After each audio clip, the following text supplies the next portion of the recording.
ir oras netoks gražus. Brolau, laikykis, nenusimink.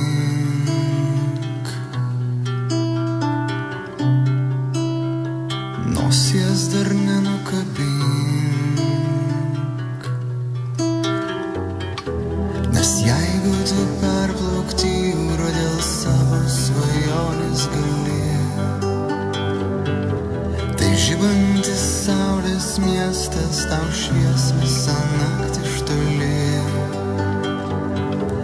Ir jeigu tu skrisi dangų ištiesęs rankas lyg sparnus, pasieksi planetą Solarį ir rasi ten savo draugus.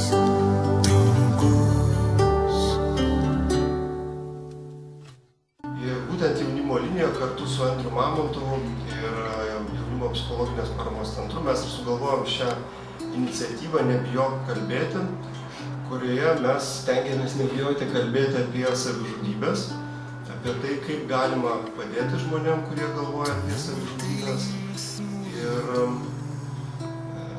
kur galima sulaukti pagalbos. Taip, tai mes šiandien ir norim su jumis pasikalbėti. Ką daryti, jeigu žmogus yra uždaras ir jį prakalbinti labai sunku, tačiau jis yra mėginęs nusižudyti? Andriau, ką darai, kai būni įsiutęs ant šalia esančių žmonių?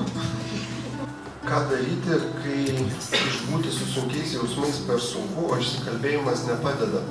Ką patarti žmogui, kuris klausia geriausio būdo nusižudyti? Kodėl tu užsiemi tokią iniciatyvą?